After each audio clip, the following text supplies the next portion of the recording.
आप देख रहे हैं श्री हरि कृपा आश्रम चैनल। संस्थापक स्वामी श्री हरि चैतन्य पुरी जी महाराज।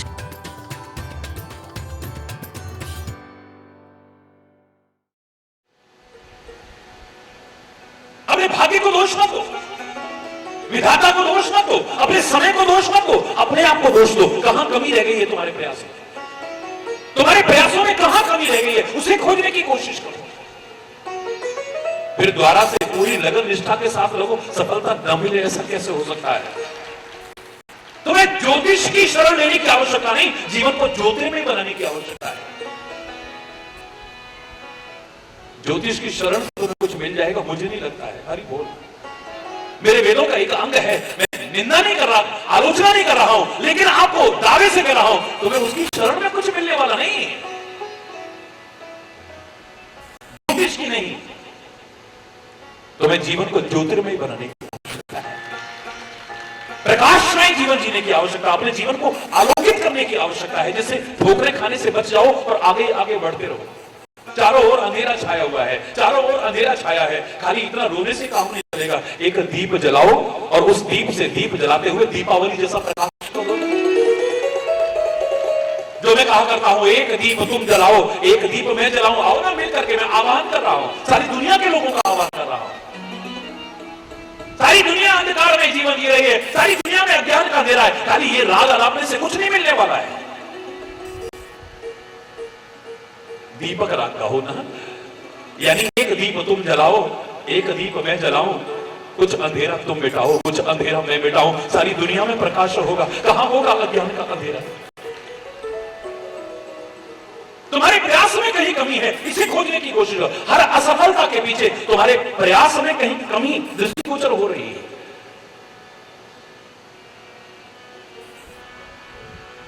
याद करो मैंने क्या कहा था, हिलेरी जब पहली बार एवरेस्ट पर जब पहला क्या गौरव मिला है उसे, जीते जी। बाद में चाहे कितने चढ़ते रहो,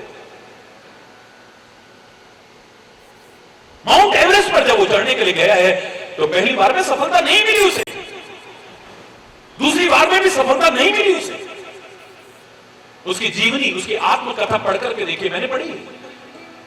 वो कहता है माउंट एवरेस्ट की तरफ, मैं यूं इशारा करते हुए इतना ही कह के आया था, O mount Everest, being a mountain you can't grow. एक माउंटेन होने के नाते तुम तो आगे नहीं बढ़ सकते हो, लेकिन as a human being I can. एक मानव होने के नाते मैं आगे बढ़ सकता हूं। परमात्मा ने मुझे शक्ति सामर्थ्य दी है। I will come again and I will conquer you. मैं दोबारा आऊंगा और तुम्हें फतेह करके दिखाऊंगा। कहां कमी रह गई है, इसे खोजो, फिर से प्रयास करो। बस प्रॉब्लम, अरे बोल। अब तुम कहो कि हम तो एक योजन की छलांग, योग्यता तो तुम्हारे में है नहीं, और तुम कहो हाय हम तो सागर पार कर ही नहीं पाए, हाय हम तो सागर बन ही नहीं पाए, हम तो ये बन ही नहीं पाए। अपनी योग्यता को निखारो, अपनी महत्वाकांक्षाओं को मत बढ़ाओ। महत्वाकांक्षी होना बुरी बात नहीं है मेरे प्यारे बच्चों, एम्बिशियस होना बुरी बात नहीं है, लेकिन ओवर एम्बिशियस होना बहुत बुरी बात है। अपनी महत्वाकांक्षाओं को बढ़ाने की बजाय अपनी योग्यता को बढ़ाओ, सफलता मिल जाएगी। तो मैं ये बनना चाहता, योग्यता बढ़ाओ ना, क्या नहीं बन सकते हो? तो असंभव को संभव कर सकते हो, कठिन को सरल कर सकते हो। हाँ, अभिमान मत करना, परमात्मा की कृपा को साथ लेके चलना, उसका स्मरण साथ लेकर के चलना, बड़ों के आशीर्वाद लेकर के चलना, सबकी शुभकामनाएं लेकर के चलना और अपना प्रयास करना, सफलता मिल जाएगी। और मैंने तो हमेशा कहा है, nothing is impossible, impossible itself says that I am possible. Impossible तो खूब बता रहा है कि मैं पॉसिबल हूं, उसकी spelling he I am possible. कठिन हो सकता है तो कोशिश तो कर आगे बढ़ने की, अरे बोलना। अंगद कहता है घबराओ मत, मैं ये 100 योजन की छलांग मैं लगाऊंगा। जामवंत कहते हैं शाबाश बेटा, लगाओ ना। फिर सोच क्या रहे, फिर हाथ पर हाथ धर के क्यों बैठे हुए हो? जब तुम्हारे अंदर योग्यता है तो उसका सदुपयोग करो, लगाओ छलांग और जाओ, सीता की खोज करके आओ, अपने लक्ष्य को प्राप्त करो। ये जो अपहरण कर ली है ना उन आतताइयों ने, है हमारी शांति, जो भंग कर दी है हमारी शांति, इसे फिर से अंगद कहीं जाऊं मैं पारा, अंगद कहीं जाऊं मैं पारा, पर संशय कछु फिरती वारा, पर संशय कछु फिरती वारा। मैं जा सकता हूं, 100 योजन की छलांग लगा सकता हूं, मुझे संदेह है कि पता नहीं वापस लौट पाऊंगा कि नहीं लौट पाऊंगा। और मैंने कल भी आपसे कहा, जिस काम को शुरू करने से पहले ही मन में संदेह हो, सफलता की संभावनाएं उतनी कम हो जाती है। अभी काम शुरू हुआ नहीं है, पहले ही तुम्हारे मन में संदेह। ये वही अंगद है, वही अंगद। आज की गलती का इसे एहसास हुआ है, आगे फिर इसने गलती नहीं की है। इंसान कौन है जो गलती को दोहराए ना, रिपीट ना करे, रिपीटेशन ना हो गलती का। सबसे बड़ा प्रायश्चित करके अपनी गलती को दूर करने की कोशिश करता है। जीव गलती का पुतला है जो अक्सर हो ही जाती है, हो जाती है जीव से गलती, लेकिन इंसान कौन है जो गलती को दोबारा दोहराने की कोशिश करता है। इसको आज ना परमात्मा पर भरोसा है, ना बड़ों की बात पर भरोसा है, ना अपने ऊपर भरोसा है। इसीलिए संदेह है, पता नहीं सफलता मिलेगी कि नहीं मिलेगी। हरि बोल। लेकिन यही अंगद जब दोबारा जाता है, उसी लंका में जाता है, फिर कहां है संदेह? उस समय तुलसीदास कहते हैं संदेह नहीं है, चला बाली सुत परम निशंका। यहां तो शंका है मन में, वहां का परम निशंक होकर के जा रहा, कोई शंका मन में नहीं है। सफलता न मिले ऐसा हो ही नहीं सकता है, हो ही नहीं सकता है। हम होंगे कामयाब, हम होंगे कामयाब, हम होंगे कामयाब। एक दिन पूरा है विश्वास, मन में है विश्वास, हम होंगे कामयाब। एक दिन द डे विल कम, होगी शांति चारों ओर, होगी शांति चारों ओर, होगी शांति चारों ओर। एक दिन पूरा है विश्वास, मन में है विश्वास, होगी शांति चारों ओर। एक दिन मेरे प्रयास बेकार चला जाए, कैसे? भगवान भेज रहे हैं मुझे, भगवान के काम के लिए जा रहा हूं, उनका नाम लेकर के जा रहा हूं। सफलता न मिले, how it can be possible. और कहते हैं जब रावण के साथ कोई निष्कर्ष नहीं निकला है वार्तालाप का, दूत बन करके गए हैं, दूत को तो पावर ऑफ अटॉर्नी होती है, जो उसने कह दिया वो फाइनल, निष्कर्ष नहीं निकल पा रहा है। तो अंत में अंगद ने अपना पांव दबा दिया, ऐसे जमा दिया है अपना पांव। अरे ओ रावण, अगर कोई मेरे पैर को जरा सा टस से मस भी कर गया तो फिर हूं राम सीता में हारे। सीता तो तेरे चंगुल में है, मैं राम को भी तेरा गुलाम बना के चला जाऊंगा। लंका निवासी प्रसन्न, बिना युद्ध लड़े सफलता मिल जाए, और क्या चाहिए? सीता हमारे चंगुल में है, राम भी हमारा गुलाम है। अभी देखो तुम, एक आया, दो आए, चार आए, धीरे धीरे करके सारी लंका निवासी इकट्ठे हो गए, पर पैर को टस से मस नहीं कर पाए। मुझे लगता है ये तो खाली कहानी है, ये तो खाली कथा है, पैर की बात नहीं कहना चाहते हैं तुलसी। हमारे महापुरुष पैर की बात नहीं कहना चाहते हैं, ये कहते हैं जो दृढ़ विश्वास है, जिसको कोई टच से मस ना कर सके, वो विश्वास दिखाने की कोशिश की, जिसको सारे लंका निवासी तो क्या सारी दुनिया के लोग भी मिल जाएं, एक साथ प्रयास करें, हमारे विश्वास को टच से मस ना कर सके। जो कर ऐसा दृढ़ विश्वास है, जिस चीज पर भी है, जिस राह पर भी है, जिसके लिए भी है, दृढ़ विश्वास, विश्वास नहीं दृढ़ता से। शबरी से ऋषि मुनि कहने लगे, देवी हम क्षमा याचना करते हैं, हमने तेरा बहुत मजाक उड़ाया है। जब तू जवान थी, हम भी जवान थे, हम पूछा करते थे तेरे से आके, ये झाड़ू काहे को लगा रही है, कंकड़ काहे को उठा रही है, कांटे काहे को उठा रही है, पुष्प की पंखुड़ियां काहे को बिछा रही है, ये बेर चुन चुन करके किसके लिए? राम आएंगे मेरी कुटिया पर, शक्ल देखिए, तेरी कुटिया पर राम आएंगे, तेरी कुटिया पर।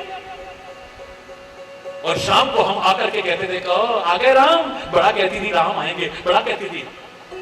जवानी से लेकर के बुढ़ापा हो गया है।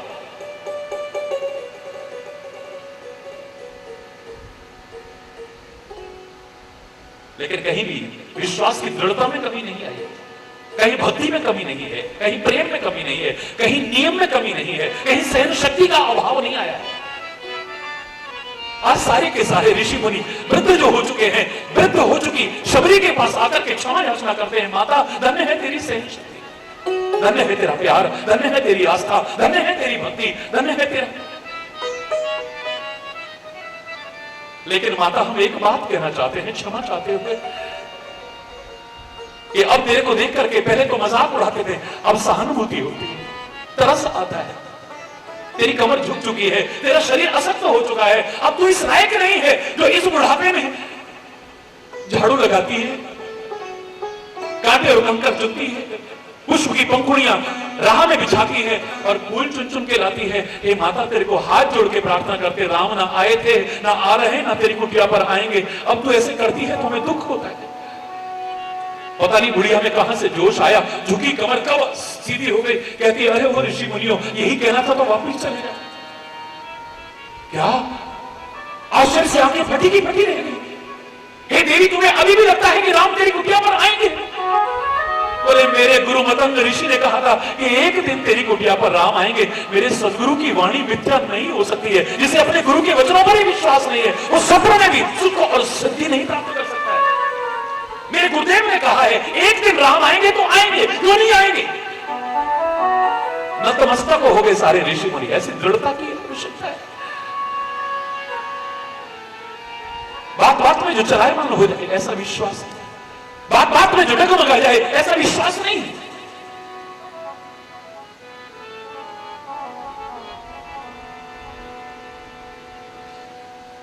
वही अंगद है, आज चमत्कार करके दिखा दिया है अपनी दृढ़ता का। अब मन में कोई शंका नहीं है, इसलिए सफलता मिली। मैंने बताया था कि जब रामदल में वापस आया है अंगद लौट करके, तो सारे पूछने लगे कहो अंगद क्या हुआ, कहो अंगद क्या हुआ। सारा वृतांत कह सुनाया और जब आखिर में कहा कि आखिर में हार के मैंने तो पैर जमा दिया और मैंने कहा सारे मिलके भी अगर मेरा पैर टस से मस कर गए तो फिर वो राम और सीता में हारे, मैं राम और सीता दोनों को हार करके चला जाऊंगा। सारी सेना में हाहाकार मच गया। अरे अंगद तेरा अगर पैर हिल जाता तो, अगर तेरा पैर हिल जाता तो, अगर तेरा पैर हिल जाता तो। बोले जहां दृढ़ विश्वास होता है वहां अगर मगर की कोई जगह नहीं होती। ये गलती मैं पहले कर चुका हूं, ये गलती मेरे से पहले हो चुकी। मैंने तब कहा था अंगद कहीं जाऊं मैं पार, पर संशय कछु फिर दीवार, फिर दीवार। अंगद कह रहा है कि मैं पार तो जा सकता हूं, 100 योजन की छलांग तो लगा सकता हूं, पर अगर वापस न लौट पाया तो। लोग कहते हैं अभी अक्षय कुमार जिंदा है ना, इसको एक बार गुरु आश्रम में एक ही आश्रम में पढ़ते थे तो गुरुदेव ने श्राप दिया था अक्षय ने अगर एक घूसा तेरे को मार दिया तो तू खत्म हो जाएगा। हनुमान जी ने पहले अक्षय कुमार को मार दिया पहली बार जाके, तो दूसरी बार बड़ा निशंक होकर के गए। लोग कथा करते हैं, पर मेरा कहने का उद्देश्य खाली कथा नहीं है। मैं कथाओं की आलोचना नहीं करता। धन्य है वो लोग जो कथा कहते हैं, धन्य है वो लोग जो कथा करवाते हैं, धन्य है वो लोग जो कथा सुनते हैं, पर पूरी कथा से काम चलने वाला बिल्कुल भी नहीं। मेरे जीवन के आचरण में कितना उतरा? क्या मेरा स्वभाव अगर गलत है तो बदला है? मेरा चिंतन अगर गलत है तो क्या उसमें परिवर्तन आया है? मेरी सोच अगर गलत है तो कुछ बदली है?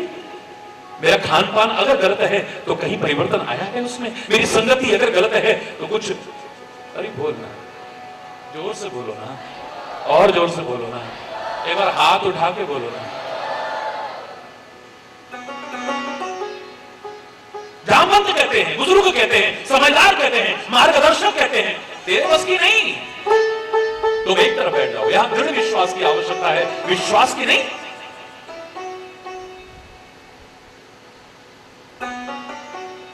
स्वयं सप्तऋषि आकर के, मामूली व्यक्ति नहीं, दूसरों की आलोचना करने वाला एक तुच्छ व्यक्ति नहीं, स्वयं सप्तऋषि आकर के पार्वती से कहते हैं अरे पार्वती का अपराध हो, का तुम चाहो? इतनी सुकुमार अवस्था है तुम्हारी, तुम्हारा शरीर तपस्या के लायक नहीं है, तुम ये तपस्या काहे के लिए कर रहे हो? किसकी आराधना कर रही हो तुम?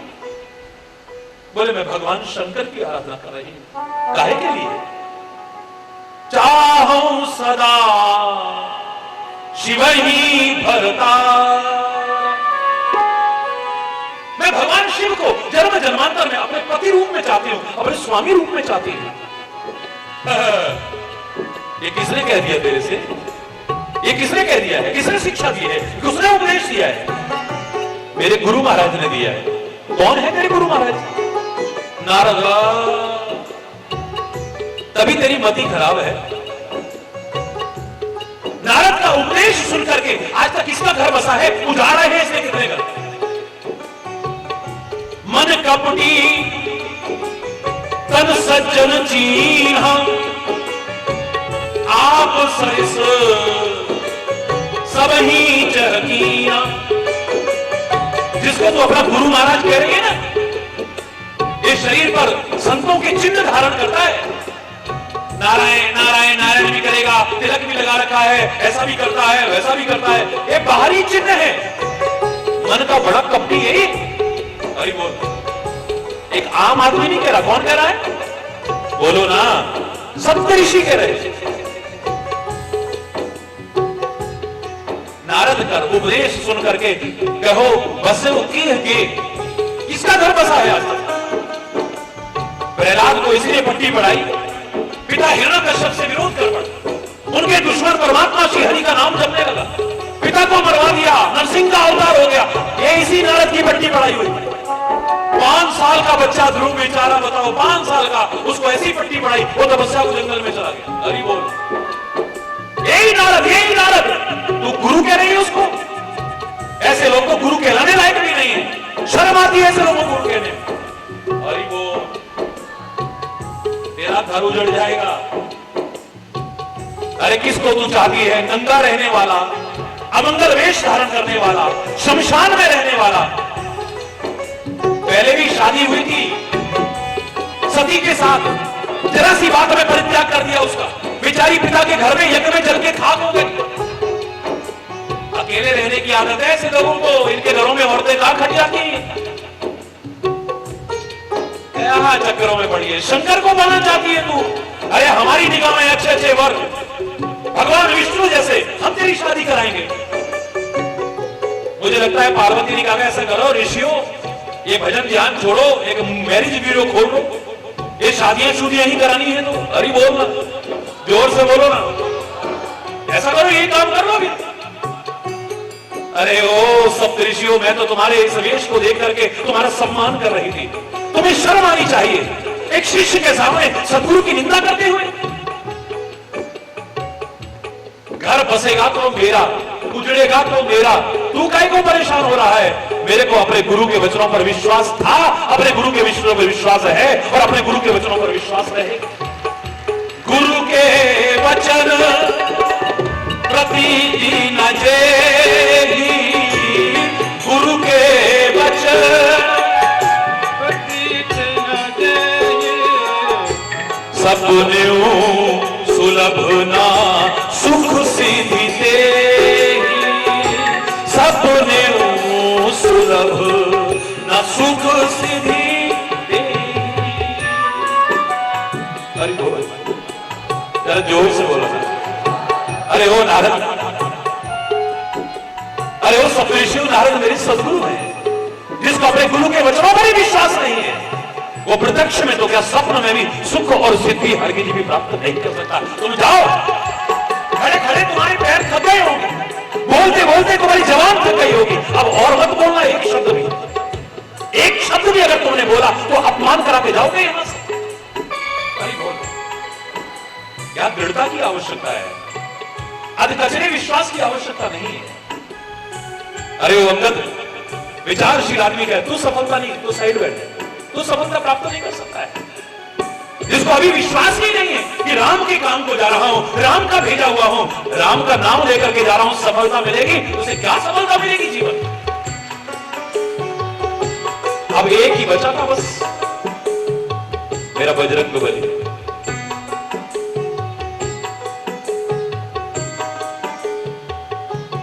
पवन सुत हनुमान, पवन सुत। अरे ओ बजरंग बली, क्या चुपचाप बैठे हो तुम? बिल्कुल हमारी जैसी दशा है इस समय, हमको सिखाने के लिए बिल्कुल वही दशा है जो एक आम व्यक्ति की होती है, जो अपने आप को भूला हुआ है, जिसके अंदर शक्तियां हैं लेकिन जागृत नहीं।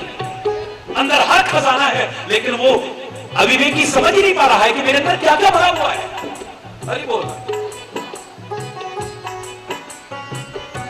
अंदर इतना आलोक है और बाहर ठोकरें खा रहा है, कदम कदम पर ठोकरें खा रहा है। वो मार्गदर्शक अगर मिल जाए, जामवंत जैसा सदगुरु मिल जाए, ऐसा जो प्राण फूंक दे, तो कह रहे हो हनुमान क्या चुपचाप बैठे हो,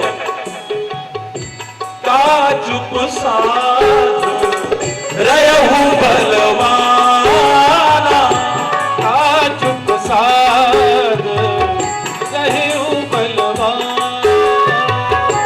पवन तने बल पवन समाना, पवन तने बल पवन समाना, जामवंत कहे सुनो हनुमान, जामवंत।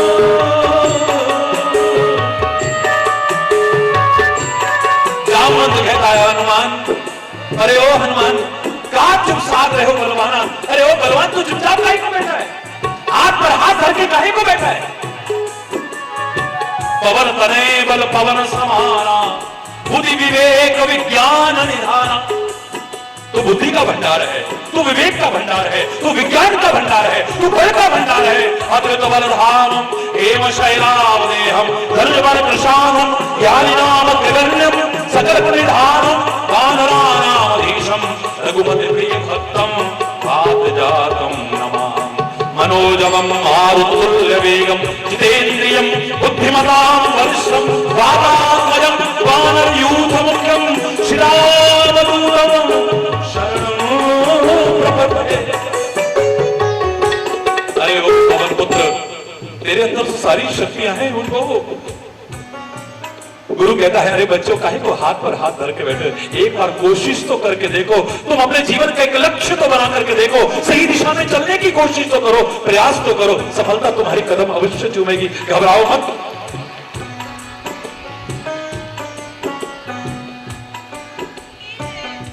कवन सुकाज कठिन जग माही,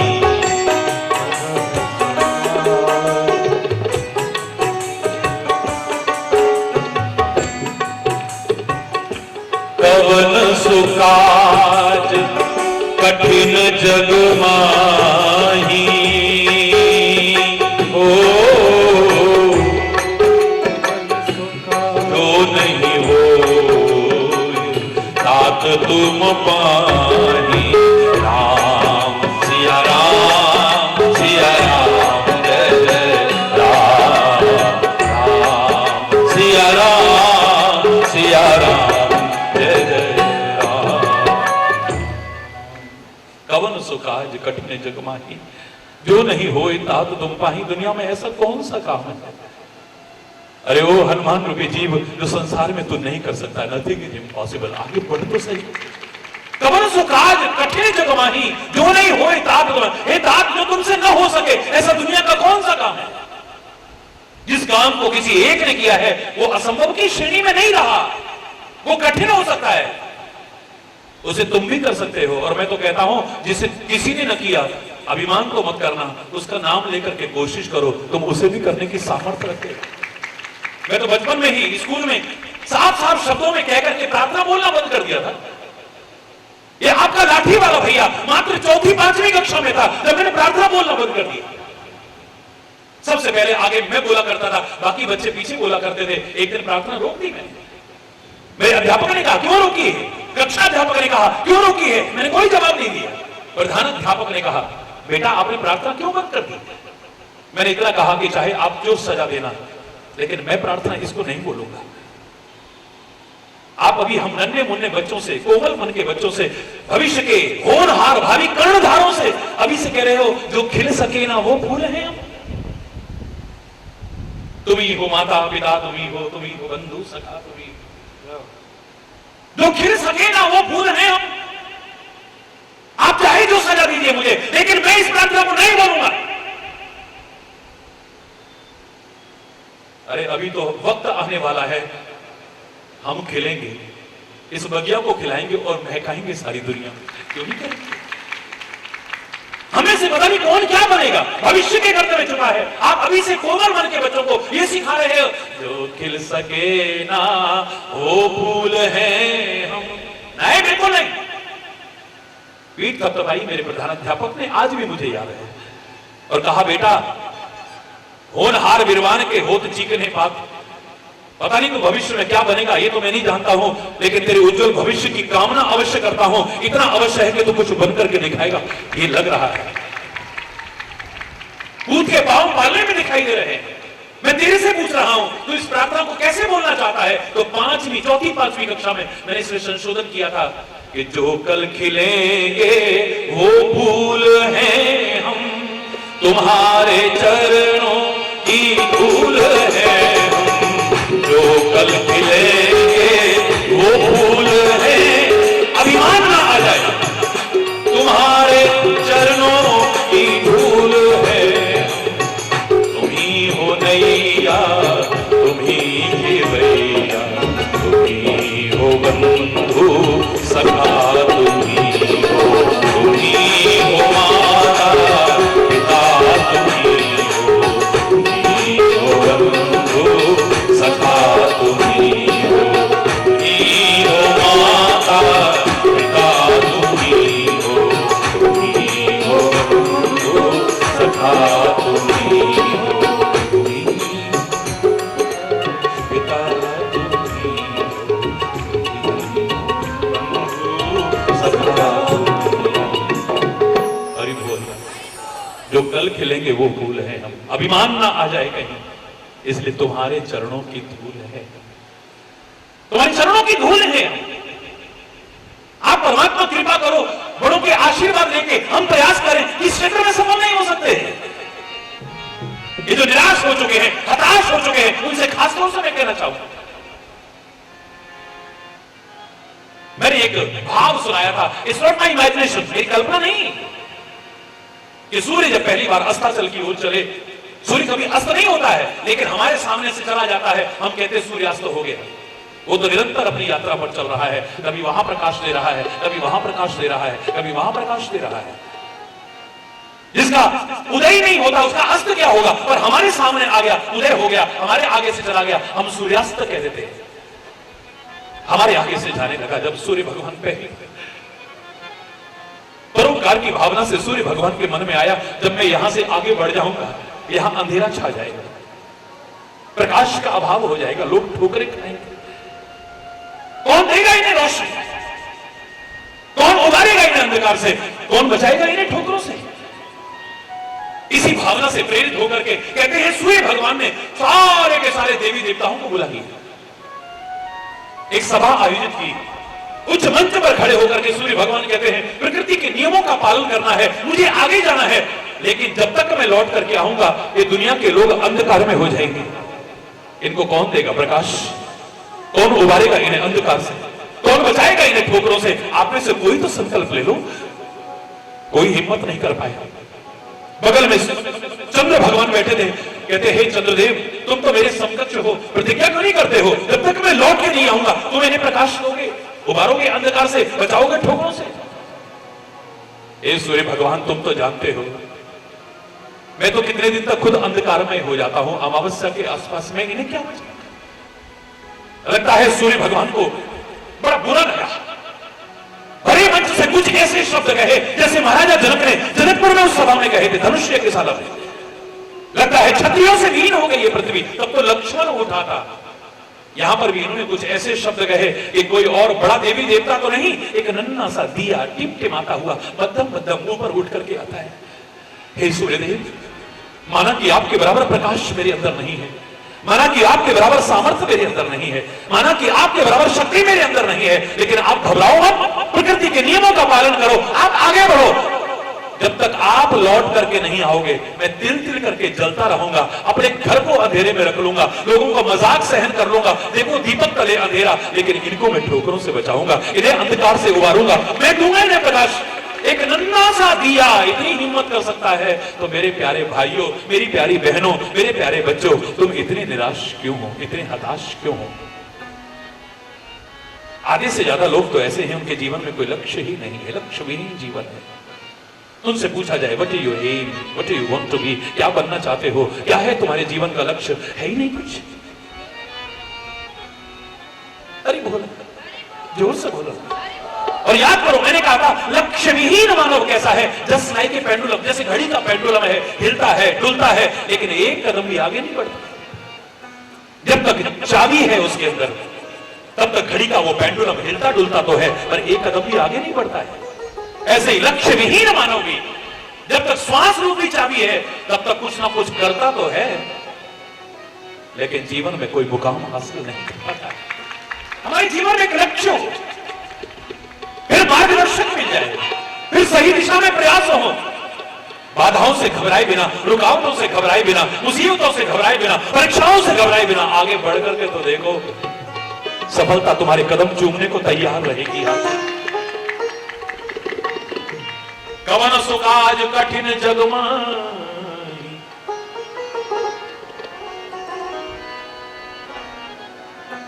जो नहीं होए तात तुम पान। अरे वो तात मैं आपसे भी कह रहा हूं, ऐसा कौन सा काम है जो तुम नहीं कर सकते? कौन सा काम? एक्सेप्शंस आर ऑलवेज देयर, अपवाद हर जगह पर है, उसे छोड़ देना। तुम संकल्प लेकर के आगे बढ़ो तो सही थोड़ा। संकल्प की शक्ति तो अपरिमित है, असीम है। मन में जब संकल्प लेकर के जीव आगे बढ़ता है ना तो हिमालय की ऊंची से चोटी जो एवरेस्ट भी बोनी पड़ जाती है। लोग उस पर भी झंडा गाड़ के आते हैं, उसको भी अपने पैरों से रोंद करके आते हैं, वो भी उसके सामने पड़ जाती है बोनी। संकल्प शक्ति के आगे एवरेस्ट भी बोना पड़ जाता है। लोगों ने कहा होगा सागर अथाह है, सागर इसकी था कोई नहीं पा सकता है, लेकिन जब संकल्प लेकर के जीव आगे बढ़ता है उसकी गहराइयों को भी नाप करके दिखा देता है। आगे बढ़ो तो सही। ग्रेविटी का प्रभाव है, गुरुत्वाकर्षण का प्रभाव है, जो फेंकोगे वो ऊपर नहीं जाएगा, नीचे आएगा। लेकिन संकल्प लेकर के जीव आगे बढ़ा, अंतरिक्ष में कदम रख दिए, गुरुत्वाकर्षण के प्रभाव को भी खत्म करके दिखा दिया है, ग्रेविटी के सिद्धांत को फेल करके दिखा दिया है। वहां ग्रेविटी नहीं है लेकिन पृथ्वी से पहुंच गया है। असंभव भी संभव हो जाएगा, कठिन भी सरल हो जाएगा। जो इच्छा करे हो मन मान, जो इच्छा करे हो मन मान, हरि प्रसाद कछु दुर्लभ नहीं, हरि प्रसाद कछु दुर्लभ नहीं, जो इच्छा करे हो मन मानी, जो इच्छा करे हो मन मानी।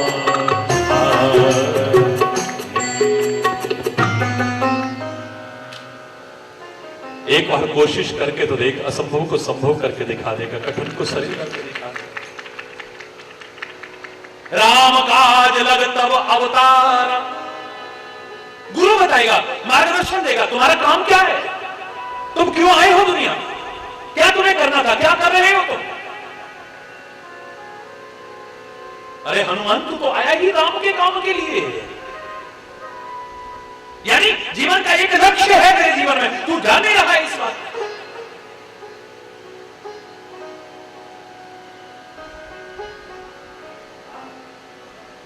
गुरु ने राह दिखाई, इसने वो करके दिखा दिया कि परमात्मा का ऋण हम कभी चुका नहीं सकते हैं, यह इससे परमात्मा ऋणी हो गए हैं। कमाल।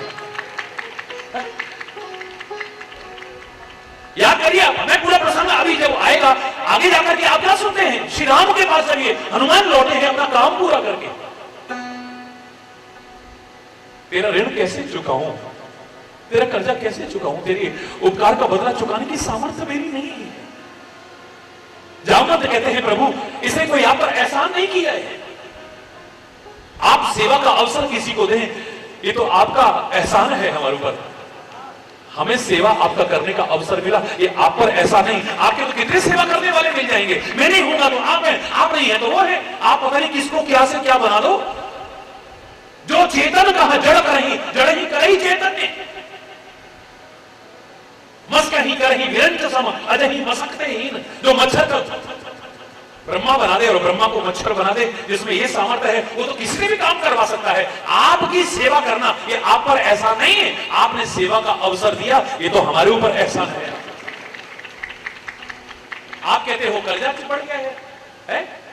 प्रति उपकार करो का तोरा, तेरा बदला कैसे चुकाऊंगा, तेरा ऋण कैसे चुकाऊंगा हे पवन पुत्र। पहली बात तो इसने कोई कर्जा आप पर नहीं चढ़ाया है प्रभु, लेकिन अगर आप कहते हैं तो आपसे तो बहस हम कर नहीं सकते, आपकी वाणी तो मिथ्या हो ही नहीं सकती। अगर इसने ऋण चढ़ाया है तो हमने तो इतना ही सुना है कि ऋण को बाकी नहीं रखना चाहिए, चुका देना चाहिए।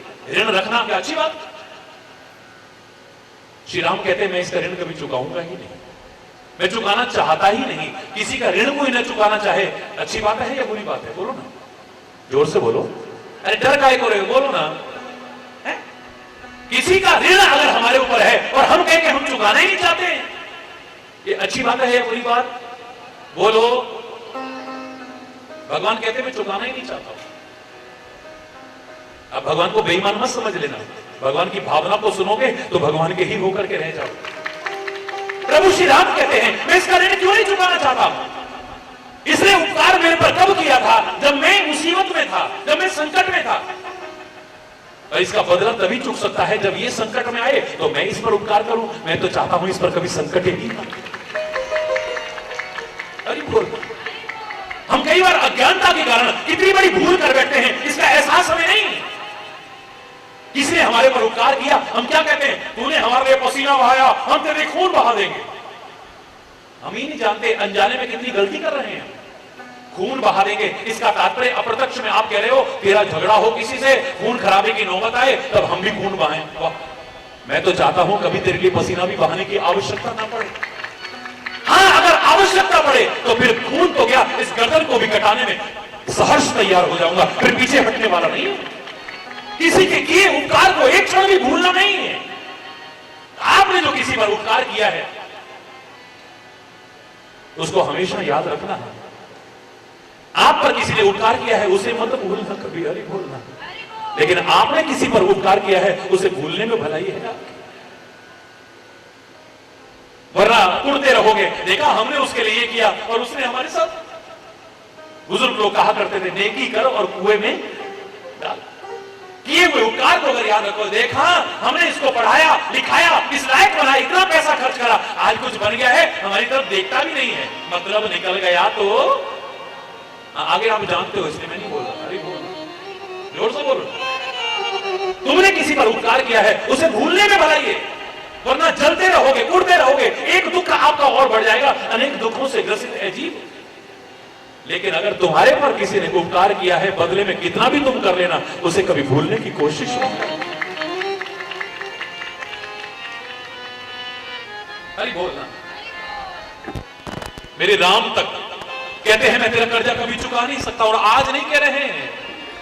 अयोध्या में लंका का युद्ध जीतने के बाद वापस लौट गए हैं, सबका परिचय करा रहे हैं। जब हनुमान का परिचय भरत से करा रहे हैं, एक भक्त का परिचय एक भक्त से करा रहे हैं, अभी भी भूले नहीं है। मतलब निकल गया तो पहचानते नहीं, वो वाले नहीं है, मेरे राम सिखा रहे हैं। भरत भैया कभी से ऋण हमना, भरत भाई कभी से ऋण हमना, भरत भैया कभी से ऋण हमना।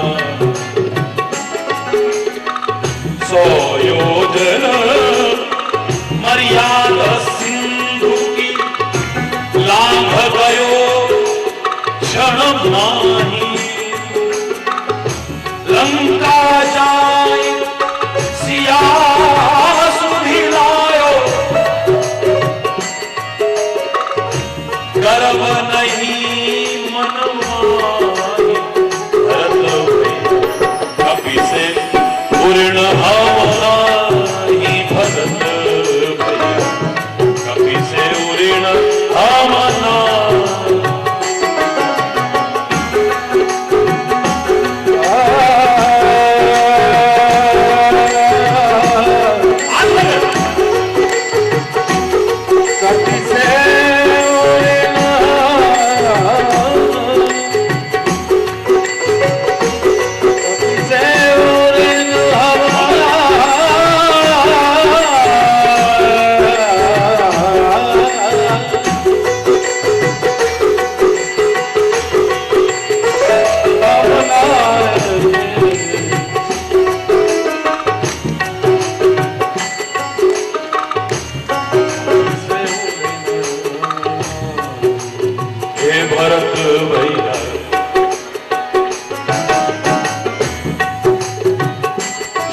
शक्तिमान लग्यो लक्ष्मण के शक्तिमान लग्यो लक्ष्मण के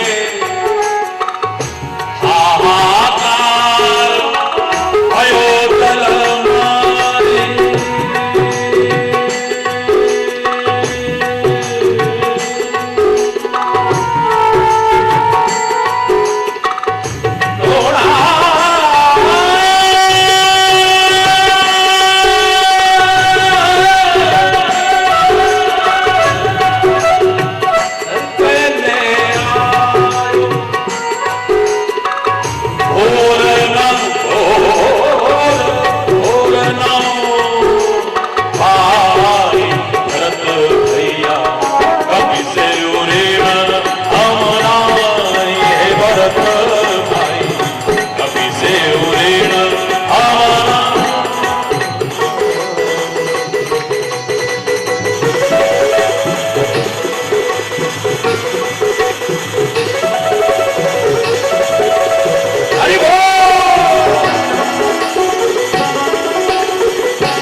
कबहू नहीं की आज्ञा भंग कबहू नहीं की जहाँ पठायो तहाँ जाई जहाँ पठायो तहाँ जाई तुलसीदास पवन सुत महिमा तुलसीदास पवन सुत महिमा निज मुख करत बड़ाई अति से पूर्ण हमरा भरत भैया कभी से उड़ेण हमरा भरत भैया कभी से उड़ेण कभी से उड़ेण कभी से उड़ेण हमरा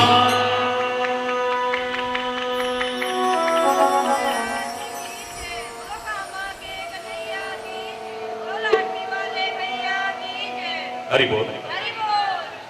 उपकार चुका नहीं सकता परमात्मा तक कह रहे कुछ ऐसा करो कुछ ऐसा करो तुम्हें तुम्हारी आत्मा न धिक्कारे कोई महात्मा तुम्हें न धिक्कारे या परमात्मा तुम्हें कभी न धिक्कारे ऐसा जीवन जीने की कोशिश करो।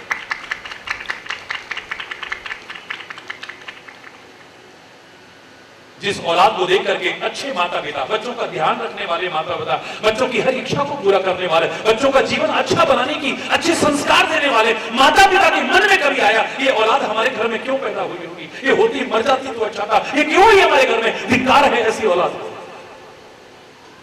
और जिस औलाद के मन में आया हो कि ऐसे माँ बाप हमें क्यों मिले होंगे भरत की तरह से कह उठे कि तेरी जीभ न कर गई तेरे मुंह में कीड़े न पड़ गए तो परमात्मा को तो ऐसा कर रही है जो अच्छे संस्कार ना दे पाए अच्छा जीवन न बना पाए अच्छी राह ना चला पाए धिक्कार है। परमात्मा का स्वरूप है माता पिता लेकिन मैं धिक्कार कह रहा हूं धर्मात्मा, अच्छे, सच्चरित्रवान, बहुत अच्छा स्वभाव रखने वाले सास ससुर के मन में अगर आया ना, ये बहू ऐसी आई है, कुलक्षणी हमारे घर में जब से आई है, घर को नरक बना करके रख दिया है, धिक्कार है ऐसी बहू पर भी। और जो अपना सब कुछ छोड़ करके तुम्हारे भरोसे आ गई है, किसी की बेटी तुम्हारे घर में आ गई है, उस बहू को अगर ये कहना पड़ जाए, उस सच्चरित्रवान बहू को, अगर उस सुशील बहू को, उस सेवा और आज्ञाकारिणी बहू को अगर मन में आ जाए, ऐसे सास ससुर, ऐसा पति मुझे क्यों मिला होगा, मेरी तो जिंदगी नरक बन गई है, धिक्कार है ऐसे सास ससुर को भी, धिक्कार है ऐसे पति को। परमात्मा के मन में भी आ जाए कि इसको मैंने क्यों दुनिया में भेजा होगा, धिक्कार है ऐसे जीव। या राक्षसों के जीवन को देख करके परमात्मा को खुशी होगी। ऋषि मुनियों को सताने वाले, अधर्म फैलाने वाले, अत्याचार फैलाने वाले, अहिंसा से विरुद्ध हिंसा का तांडव मचाने वालों को देख करके क्या परमात्मा, क्योंकि सब उसकी औलाद है, उसको खुशी होती होगी, क्या वो धिक्कारता नहीं होगा? इसको क्यों भेजा होगा मैंने दुनिया में? कितनी प्यारी दुनिया इसने नरक बना करके रखी है।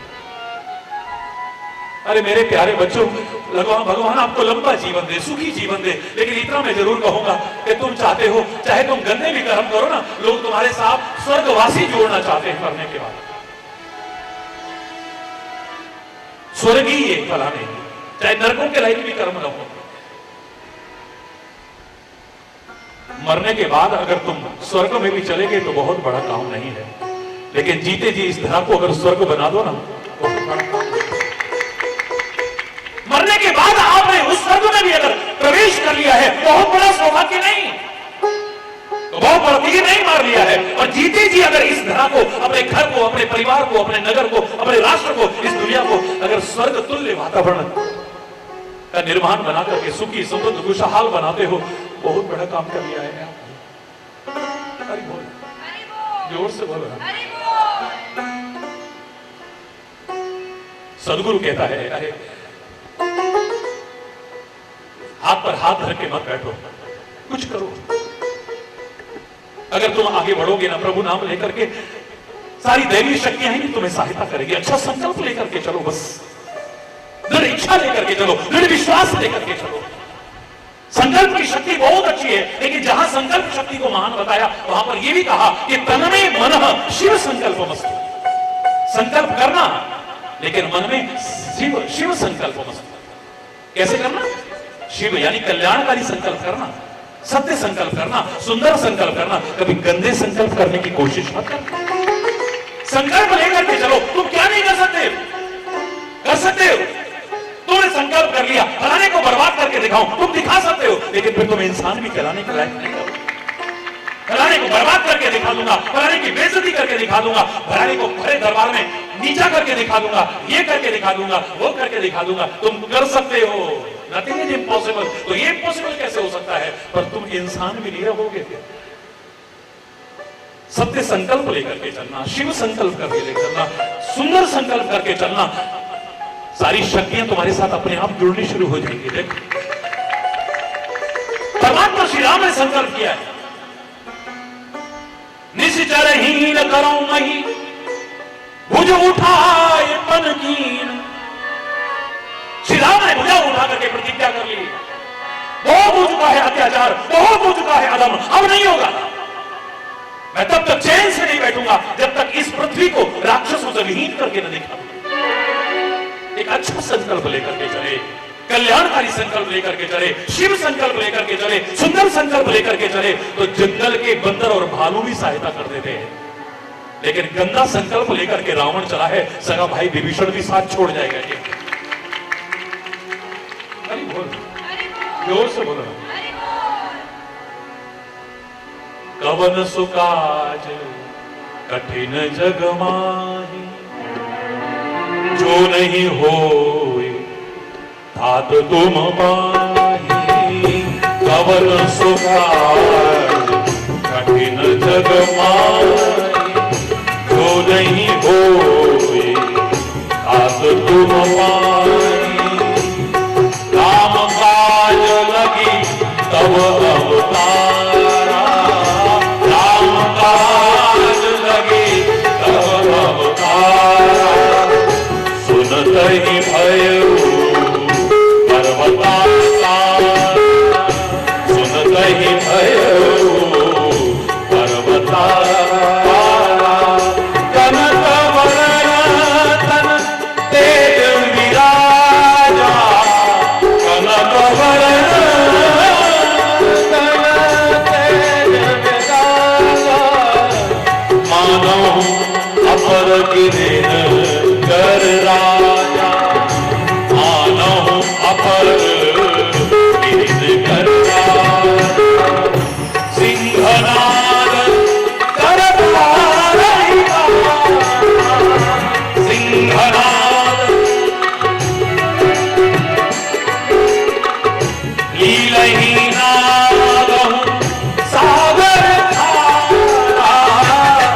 अगर सिखाए और शिष्य के जीवन में कोई परिवर्तन ना आए तो सिखाना भी अधूरा है और सीखना भी अधूरा है। भगवान कृष्ण ने अगर गीता सुनाई है तो अर्जुन के जीवन में परिवर्तन स्पष्ट दृष्टिगोचर हो रहा है ना, क्योंकि उसका फल भी तो नजर आना चाहिए। जो आपको सिखाया गया है और आपने सीखने की कोशिश की है, उसका फल क्या हुआ सामने नजर आना चाहिए ना।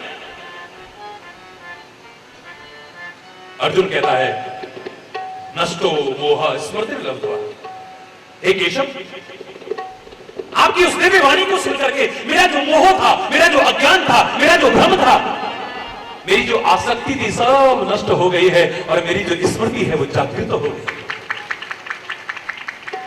हमारी तो किस्मत सोई है, हमारी तो किस्मत सोई है कहने वालों, एक बार तुम जागृत हो जाओ ना, तुम्हारी किस्मत अपने आप जग जाएगी।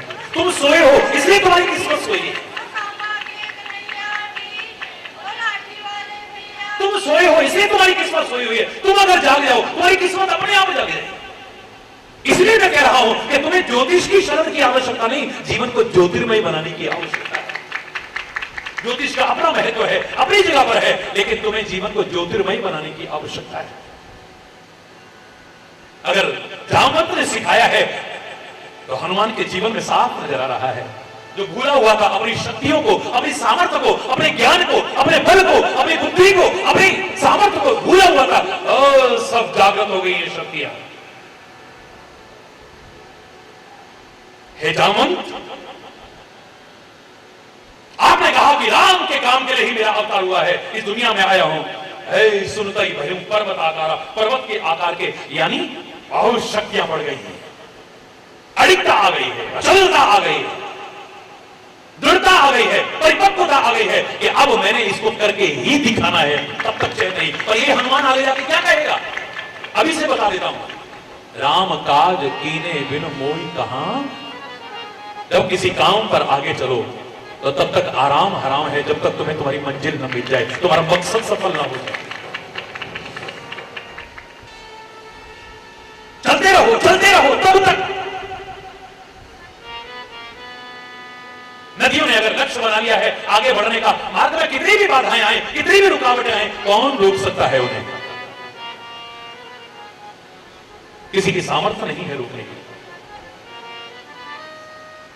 बड़े से बड़े पहाड़ और चट्टान भी मार्ग में आ जाए, वो उलझती नहीं है, अपना टाइम बर्बाद नहीं करती है व्यर्थ के उलझाव और टकराव में, एक क्षण भी व्यर्थ में नष्ट नहीं करती है। वो कहती है अरे वो पहाड़ देवता, अरे वो चट्टान, तुम यहां खड़े रहो। पानी कहता है मुझे जहां से जगह मिले वहां से निकल जाऊं, क्योंकि मुझे अपनी मंजिल को पाना है, आगे बढ़ना है।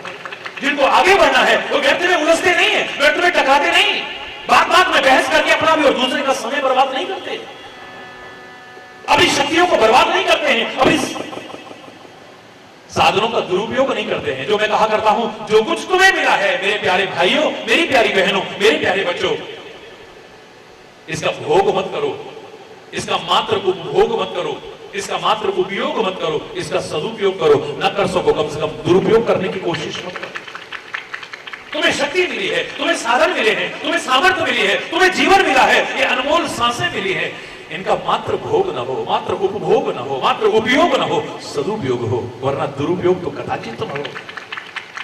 शक्तियां जागृत हो गई। वही हनुमान जो हाथ पर हाथ धर के बैठे हुए थे, सुनता ही भय पर्वताकार, तन का वरण तन तेज विराजा, मान हुआ पर गिरिन कर राजा, सबसे अलग नजर आ रहा है। याद रखना, तुम्हारे लक्षण बता देते हैं कि तुम सबसे अलग हो, कुछ करने लायक हो, तुम कुछ करके दिखाओगे। तुम्हें सिखाने का कुछ फायदा भी है, और अगर तुम्हारे अंदर ही कोई लगन नहीं है, उत्साह नहीं है, उमंग नहीं है, तुम्हें कौन सिखाएगा? उपदेश मूर्खों के लिए नहीं बने हैं, उपदेश समझदारों के लिए बने हैं। बड़ी विचित्र सी बात है, समझदार तो समझदार है, उसके लिए उपदेश की क्या आवश्यकता है? अरे मैं आपसे पूछ रहा हूं, दो आदमी लड़ रहे हो, आप मूर्ख को समझाओगे, चुप कराओगे, या समझदार को? बोलो ना, जोर से बोलो। अरे तू तो समझदार है यार, कम से कम तू ही चुप हो जा। उपदेश बना ही समझदारों के लिए, मूर्खों के लिए नहीं। मूर्ख को तो आप तो क्या, मैं तो क्या, साक्षात तो ब्रह्म भी आकर के सिखाए, तुम्हारे उपदेश का कदाचित भी असर पड़ने वाला नहीं। मूर्ख हृदय न चेत, जो गुरु मिले ही विरंचिसम, ब्रह्मा भी गुरु बन जाए, उनको बोध होने वाला नहीं है। भगवान कृष्ण तो वही है, अर्जुन को सिखा दिया, दुर्योधन को नहीं सिखा पाए, धृतराष्ट्र को नहीं सिखा पाए। अरे बोलना, जोर से बोलो ना। या मैं तो इसका नहीं है कि सामने कौन है, मैं तो इसका भी नहीं है कि उसके पास कितना और क्या है, मैं तो इसका है कि तुम कहां से कितना क्या ले सकते हो। बस तुम्हारी पात्रता सिद्ध करने की आवश्यकता है कि तुम किससे कहां और कितना ले सकते हो, ये तुम्हारा महत्वपूर्ण विषय है। अरे तुम गुणग्राही हो या नहीं, फिर तो एक छोटा सा बच्चा भी तुम्हें सिखाने लायक हो जाएगा। ये बहती हुई हवाएं सिखा देंगी, ये प्रकाश देता हुआ सूर्य सिखा देगा, चंद्रमा सिखा देगा, तारे सिखा देंगे, पृथ्वी सिखा देगी, पौधे सिखा देंगे, नदियां सिखा देंगी, वृक्ष सिखा देंगे। तुम्हें कौन नहीं सिखा सकता अगर तुम सीखने वाले बन जाओ, वरना भगवान भी तुम्हें नहीं सिखा सकता। तुम्हारे मन में एक उमंग होनी चाहिए, एक उत्साह होना चाहिए, कुछ बनने की, कुछ पाने की, एक मुकाम तक पहुंचने की एक ललक होनी चाहिए। अरे बोल, सुनते ही भय ऊपर बढ़ा, तुम्हारा तेज बढ़ जाएगा। जैसे ही तुम्हारी शक्तियां बढ़ जाएंगी, जैसे ही तुम्हारे मन में आएगा अब मुझे कुछ करके दिखाना है, कुछ बन के दिखाना है, कुछ पा के दिखाना है, अपने जीवन को यूं ही बर्बाद नहीं करना है। अरे बोल,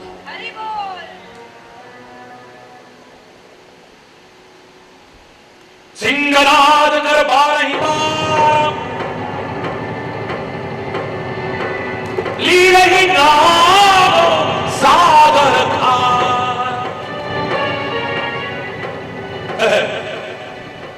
100 योजन सागर पार, 100 योजन सागर पार। इसको तो मैं लीला लीला मैं खेल खेल में पार कर जाऊंगा। अभी तक यूं बैठे हुए थे।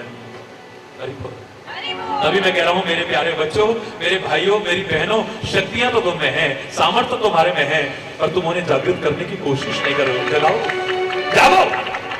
इसलिए बार बार कहते हैं, हमारे शास्त्र कहते हैं, उद्दिष्ट जागृत प्राप्त वरान निबोध, उठो, जागो और अपने लक्ष्य की ओर आगे बढ़ो। खेल खेल में सागर तो है क्या, ये खारा सागर? अरे बोलना। और इतना ही नहीं, तुम सीता की खोज करने की कह रहे हो, जगत माता जानकी की खोज करने की कह रहे हो। हनुमान जी कहते हैं, सहित सहाय रावण ही मारी, सेना सहित रावण को मार के आऊंगा और आनहु यही त्रिकूट उखाड़। अशोक वाटिका में सीता बैठी, उसकी खबर लानी है। अशोक वाटिका जिस लंका में है, लंका जिस त्रिकूट पर्वत पर है, मैं तो त्रिकूट पर्वत को ही रावण और सेना से उड़ा करके ले आऊंगा। सहित सहाय रावण ही मारी, आना हूं यही त्रिकूट उखाड़ी, मैं त्रिकूट पर्वत को उखाड़ करके ले आऊंगा। मेरे लिए कौन सा मुश्किल है? अभी तक लग रहा था मैं क्या कर सकता हूं, हम तो कुछ बन ही नहीं सकते, हम तो कुछ कर ही नहीं सकते, हमारी तो जिंदगी ऐसे निकल। यही तो करते हो आप लोग, क्या करते हो? अगर आपकी शक्तियां जागृत कर दी जाएं, आपको ऐसे उदाहरण सुनाए जाएं, मैं दावे से कह रहा हूं, जहां तुम जागे, तुम्हारी शक्तियां जागी, तुम कहोगे ये कौन सा मुश्किल है, इसे तो मैं सहज में करके दिखाऊं। अभिमान ना आ जाए, इसलिए प्रभु का स्मरण साथ में जरूरी। फिर मैं ना हो, तू मेरे साथ है तो क्या असंभव है। मेरी जिंदगी में तू है, फिर मेरे पास क्या कमी है। मेरी जिंदगी